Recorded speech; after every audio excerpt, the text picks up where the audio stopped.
In 1931, a man named Harry rode a boxcar from Tulsa to Sacramento with nothing but a tin can and a stolen onion. That night, in a camp beside the rail yard, 6 strangers pooled what they had and made a stew that fed 12. No recipe, no kitchen, just a fire, a pot, and the understanding that nobody eats alone. By 1933, over 15 million Americans were unemployed. Hobo jungles stretched along every major rail line in the country, and the meals cooked inside them became some of the most resourceful food in American history. Number 17 on this list was so effective that the wealthy stole it and threw dinner parties around it. And number 1 turned water into something that still makes grown adults cry when they taste it today. These are the 30 meals hobo camps actually cooked during the Great Depression. Number 30, bread and lard. When there was nothing else, there was this, a thick slice of day-old bread smeared with a fingerful of rendered lard and a pinch of salt. That was supper. That was sometimes breakfast too. In hobo camps along the Southern Pacific Line, bread and lard kept men alive between towns when work dried up and charity ran thin. A pound of lard cost about 10 cents in 1932. A loaf of bread ran 6 cents. For 16 cents, you could eat for 3 days if you stretched it.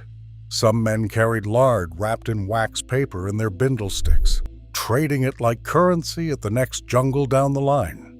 The meal asked nothing of you.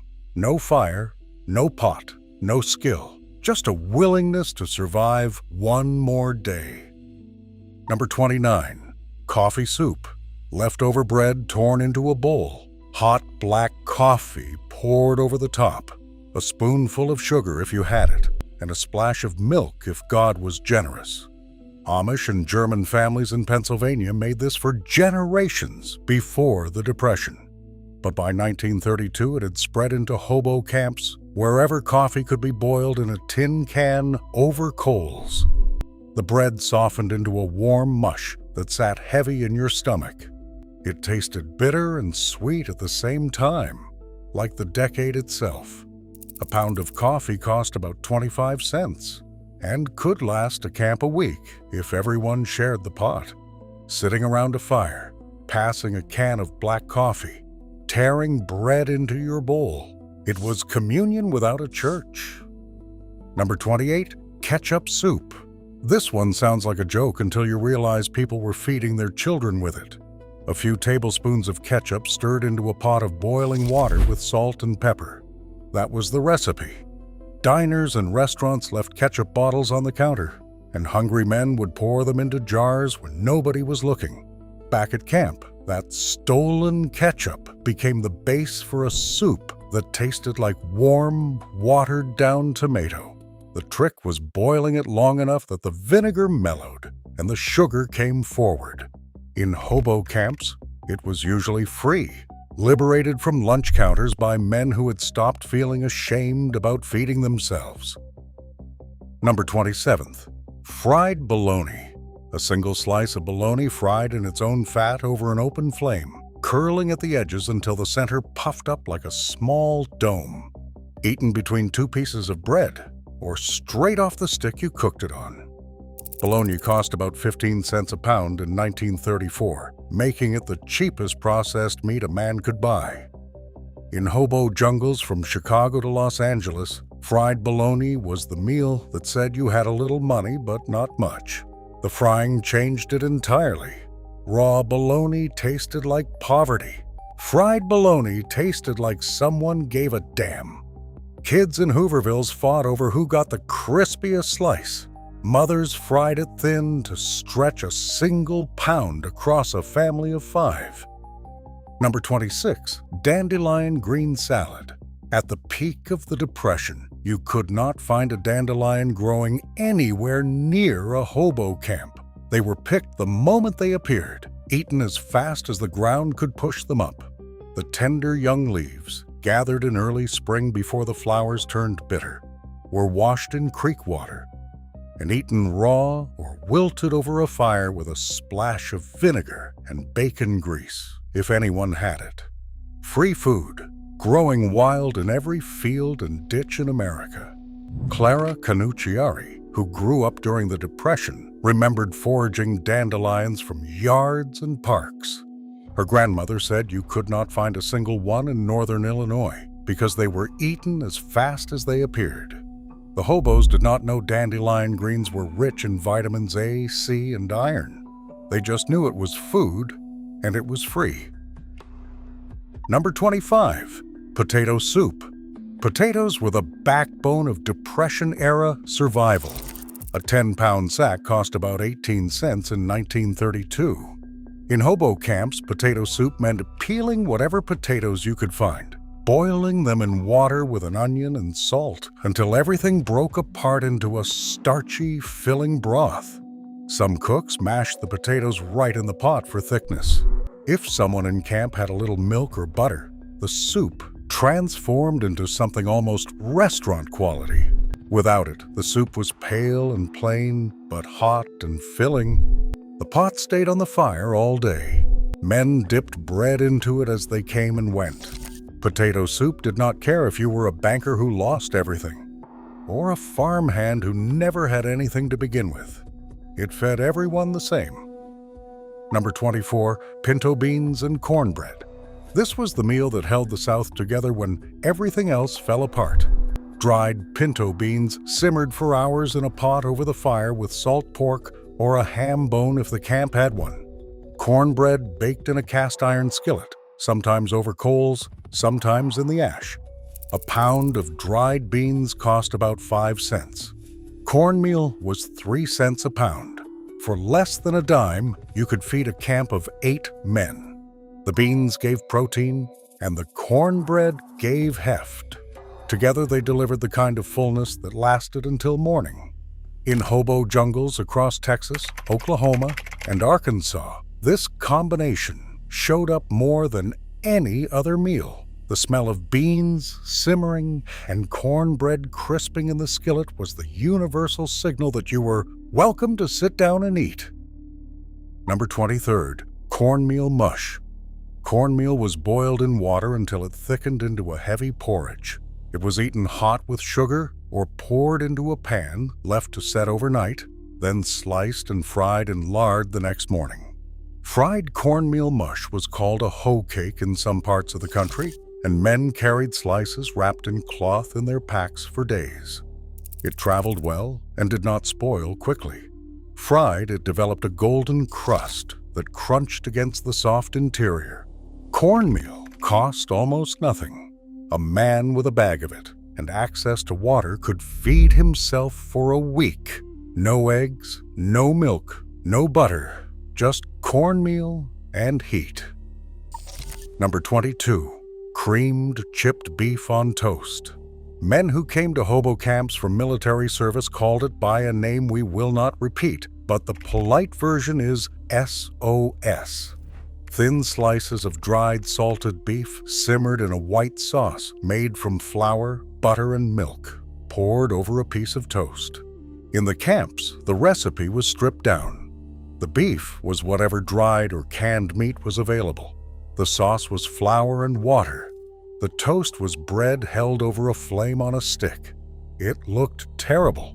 Gray meat and gray sauce on charred bread. But it was hot. It was salty, and the flour sauce filled your stomach in a way that plain bread never could. Nobody complained. You ate what was in front of you. Number 21, hot water cornbread. A handful of cornmeal mixed with boiling water and a pinch of salt, shaped into small patties with bare hands, and fried in whatever fat the camp could spare. No eggs, no milk, no baking powder. Just cornmeal and water and heat. The boiling water gelatinized the starch enough to hold the patties together, and the frying gave them a crisp shell around a dense, mealy center. In the Mississippi Delta, in the Appalachian Hills, and in hobo jungles from Memphis to Mobile, hot water cornbread appeared at every fire. It paired with beans, with greens, with nothing at all. A man could make it with one hand and eat it with the other. The recipe predates the Depression by centuries, but the 1930s turned it into a survival staple that crossed every boundary of race and class. Number 20, EGG drop soup. Not the Chinese restaurant version. The Depression-era camp version started with browned potatoes and onions in a pot of boiling salted water. Then eggs, scrambled loosely, were stirred in at the last moment, so they cooked into ribbons in the broth. A dusting of whatever cheese was available finished it. Clara Canucciari made this on her famous YouTube channel decades later, remembering how her family stretched 2 or 3 eggs into a full pot of soup for the whole table. In hobo camps, eggs were valuable. A dozen cost 18 cents in 1933, but 1 or 2 eggs could feed a crowd when you turned them into soup instead of frying them for one person. The broth was thin and simple, but the egg ribbons gave it body, and the potatoes made it stick to your ribs. Number 19, mayo sandwiches. 2 slices of bread with a thick smear of mayonnaise in between. That was the entire meal. Sometimes a sprinkle of salt. Mayonnaise was cheaper than meat, cheaper than cheese, and it made dry bread feel like it contained something substantial. In Hoovervilles and camps from coast to coast, the mayo sandwich was the meal nobody talked about afterward, because it carried a shame that other Depression foods did not. Bread and beans sounded rustic. Bread and mayo sounded like giving up, but it kept people alive. Number 18, sugar bread. A slice of bread, dampened with a little water or milk, sprinkled with white sugar, folded in half, and handed to a child. That was dessert in a hobo camp. That was sometimes dinner. Sugar was about 5 cents a pound in the early 1930s, one of the cheapest sources of quick energy available. Mothers made sugar bread to stop children from crying at night. Fathers ate it standing up by the fire when there was nothing else left. The sweetness worked like medicine on empty stomachs. It solved nothing. It fixed nothing. But it bought you another few hours before the hunger came back. Number 17, mulligan stew. This was the signature dish of every hobo jungle in America, and here is where the story gets complicated. Mulligan stew was not one recipe. It was a system. 5 or 6 men would pool their resources. One built the fire. One found a pot or a large tin can. One scrounged meat. One brought potatoes. Another furnished onions, salt, and pepper. Whatever anyone had went into the pot. A newspaper from 1900 described the process, and by the 1930s, the tradition had scaled to feed dozens at a time. Every man contributed something, or he did not eat. That was the rule. Old-school hobos were fiercely protective of their stew. They complained to newspapers about newcomers adding non-traditional ingredients. But the real insult came from above. Wealthy Americans discovered mulligan stew, glamorized it, and held dinner parties where guests dressed in rags and ate from tin cans as entertainment. While the men who invented the dish starved along railroad tracks, the rich turned their survival into a party game. It was democracy in a pot. Your contribution was your admission, and nobody asked where you came from or what you had done. Number 16, rabbit stew. A rabbit caught in a snare or chased down in a field was free protein. In rural hobo camps, rabbit stew was the meal that separated the men who knew how to survive from the men who were just passing through. Skin it, gut it, cut it into pieces. Then simmer it with whatever roots and vegetables the camp had. Carrots, onions, wild garlic, potatoes. The meat was lean and mild, falling off the bone after an hour of slow cooking. Some camps ran snare lines along fence rows and checked them every morning. A single rabbit stretched into stew could feed 4 men with bread on the side. The broth, thick with collagen from the bones, was almost as valuable as the meat itself. Recipes passed between camps along the rail lines. Each one was slightly different, and each one was adapted to whatever grew wild in that part of the country. Number 15. Squirrel Brunswick Stew. In the woods of the South in Appalachia, squirrel was not charity, it was hunting. And in hobo camps near Timberland, Brunswick stew made with squirrel, tomatoes, corn, and lima beans became a source of genuine pride. The stew simmered for hours, the squirrel meat turning tender enough to shred with a fork, the tomatoes breaking down into a rich, smoky base. Men who could bag a squirrel with a slingshot or a snare earned respect around the fire. The stew fed the whole camp, and nobody had to beg for it. It tasted like something you would pay money for, and in the camps, that mattered more than the calories. It meant you had not lost everything. You still had skill. You still had dignity. Number 14. Hoover Stew. Named after the president everyone blamed for the catastrophe, Hoover Stew was the meal of the Hoovervilles, the shanty town encampments that sprang up in every major American city. Macaroni, sliced hot dogs, canned tomatoes, and canned corn or beans, all dumped in a pot and simmered until hot. The recipe asked for nothing but a can opener and a flame. A box of macaroni cost a nickel. A can of tomatoes cost 8 cents. A package of hot dogs was 10 cents. For a quarter, you could make enough to feed a family. Every ingredient was canned or shelf-stable, which mattered when you lived in a shack made of scrap wood and tar paper with no icebox. The name was an insult, and everyone knew it. Just like Hoover blankets were newspapers used for warmth, and Hoover flags were empty pockets turned inside out. Number 13. Roadkill Stew. During the Depression, nothing went to waste. Rabbit, opossum, squirrel, raccoon, and deer found on the roadside went straight into the pot. The working rule in hobo camps was simple. If it was still fresh, it was dinner. Do not ask. Do not tell. The meat was cleaned, cut into pieces, and boiled with whatever vegetables the camp could provide. Opossum was fatty and strong-flavored. Raccoon was gamey but edible when simmered long enough. Deer was the jackpot, pounds of lean meat that could feed an entire camp for days. In rural parts of the Ozarks and Appalachia, the practice was not even considered unusual. It was simply how people ate when they had no money, and the land offered what the economy would not. Number 12. Poorman's Meal. Potatoes peeled, cubed, and fried in a pan with sliced hot dogs and onions. That was the whole thing. Clara Canucciari made this recipe famous decades later on her YouTube channel, remembering how her family ate it during the Depression, because potatoes and hot dogs were the two cheapest foods available. The potatoes fried until golden, the hot dogs browned and slightly charred at the edges, the onions soft and sweet. It smelled like a proper dinner even when it cost almost nothing. In hobo camps, the recipe adapted to whatever sausage or canned meat was available. The potatoes did the heavy lifting, stretching a small amount of meat into a full meal. Clara once said she quit high school because she could not afford socks. Then she turned back to the stove and kept cooking. Number 11. Potato Pancakes.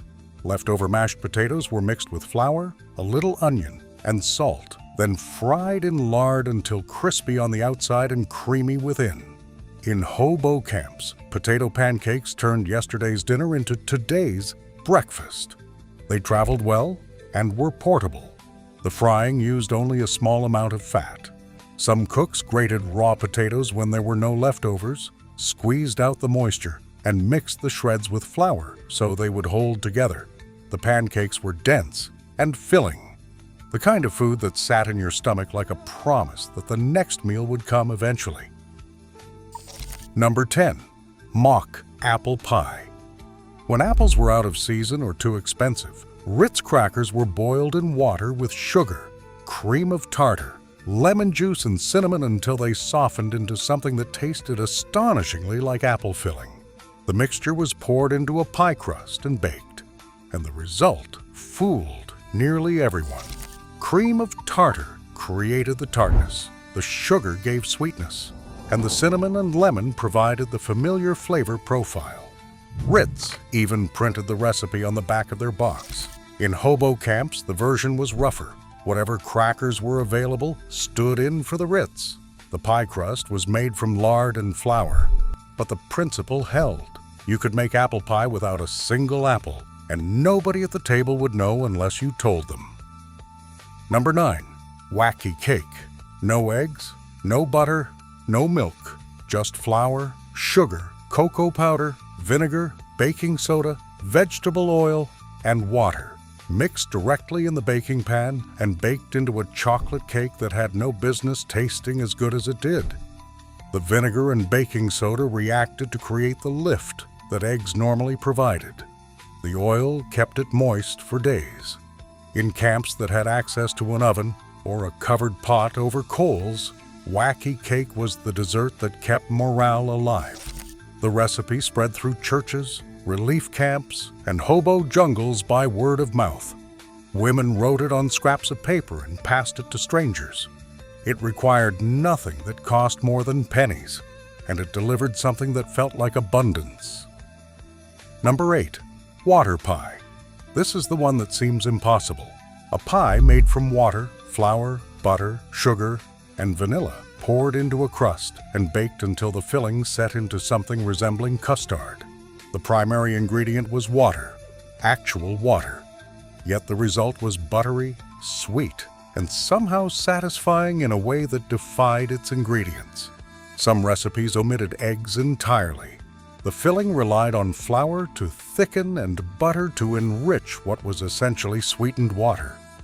In hobo camps and Hoovervilles, water pie was the dessert that women baked when there was nothing left in the pantry but the bare minimum. It cost almost nothing. It tasted like someone had tried to make something beautiful out of emptiness. And it worked. Number 7. Vinegar pie. When lemons were a luxury and fruit was a memory, apple cider vinegar stood in. Apple cider vinegar mixed with sugar, eggs, flour, and butter filled a pie crust with a custard that mimicked the tartness of lemon meringue. The vinegar disappeared into the sweetness during baking, leaving behind a tangy, smooth filling that tasted far better than its ingredient list suggested. The recipe traced back to covered wagon days, but the Depression brought it roaring back into kitchens and camps from coast to coast. It was the pie that proved desperation could be disguised as dessert. Number 6. Turtle soup. Snapping turtles were not safe during the Depression. Caught in creeks and ponds near hobo camps, they were butchered and simmered into a vegetable stew that tasted like a cross between chicken and clam. The meat was lean and plentiful once you cracked the shell. Celery, onion, and carrots rounded out the pot. In the South, turtle soup was not even considered unusual. It was simply another protein source pulled from the land when the economy offered nothing. The shell was boiled separately for extra broth, and every scrap of meat was picked clean. A can of condensed tomato soup stood in for eggs and milk in a spiced cake. It sounds revolting, but somehow it works. The soup added moisture and helped the batter rise. Cinnamon, cloves, and nutmeg masked any savory flavor. The result was a dense, spiced cake that stayed moist for days, a crucial feature in camps where there was no refrigeration and food had to last. Eleanor Roosevelt served unconventional meals at the White House during the Depression as a show of solidarity, and tomato soup cake fit the era perfectly. It tasted better than it had any right to, and it used an ingredient that cost about 8 cents a can. Number 4. Hobo foil dinner. Meat, potatoes, onions, and whatever vegetables were available, wrapped in whatever could hold them and cooked directly in the coals. In the 1930s, aluminum foil was not yet widely available, so the ingredients were layered in a tin can or wrapped in wet newspaper and buried in hot ash. The steam trapped inside cooked everything together, the flavors melding into something that tasted like a proper Sunday dinner. When foil became common later, the technique survived as the classic hobo dinner still made at campsites today. Every ingredient cooked in its own juices. No pots to clean, no dishes to wash. Just peel back the wrapper and eat with your hands. Number 3. Beans and rice. The combination that has fed more desperate people across more centuries than any other food in human history. In hobo camps, a pot of white rice and a pot of beans simmered side by side over the same fire. Mixed together in a bowl, they created a complete protein, though nobody in 1932 used that language. They just knew it kept you strong. A pound of rice cost about 7 cents. A pound of beans cost about 5 cents. For 12 cents, you had enough to feed an entire camp. Some cooks added a ham hock. Some added hot sauce. Some added nothing at all. The beauty of beans and rice was that it required no skill, no luck, and no charity. Just patience and a fire. Number 2. Depression-era lard bread pizza. Clara Canucciari remembered that when her mother made bread, she saved a piece of the dough for pizza. But this was not pizza as we know it. The dough was rolled flat, cooked on a skillet or over coals, and topped with nothing but a smear of lard or butter. No sauce, no cheese, no toppings. They could not afford them. Plain pizza, they called it. It was bread with ambition, warm, chewy, slightly crispy from the heat, and satisfying in the way that only fresh-cooked dough can be. In hobo camps where someone had flour and yeast, flatbread cooked over the fire served the same purpose. It was the vessel for whatever you had, even if what you had was nothing but a little rendered fat and salt. Years later, when Clara could finally afford sauce and cheese, she made pizza the way she always dreamed of. But she never forgot the plain version, because that was the one that kept her family alive. Number 1. Mulligan stew leftovers turned to stone soup. Here is the truth about hobo camp cooking that no recipe can capture. The meal that mattered most was not any single dish. It was the act of sharing. When a man walked into a jungle with nothing, the pot was already on the fire. Someone had started it that morning with a potato. Another man added an onion. A third threw in a handful of beans. By evening, the pot had become something none of them could have made alone. Old hobos told the story of stone soup like it was scripture. A man arrives with nothing but a stone. He boils it in water and tells the camp he is making stone soup. One by one, others add what they have. An onion, a carrot, a bone. By the end, the pot is full, and everyone eats. The stone did nothing. The community did everything. That is what hobo camps actually cooked during the Great Depression. Not just food. They cooked survival out of solidarity, and they fed a nation of broken men, one tin cup at a time. If this list taught you something, share it with someone who thinks the Depression was just a chapter in a textbook. Hit subscribe and drop a comment telling me which of these meals you would actually try today.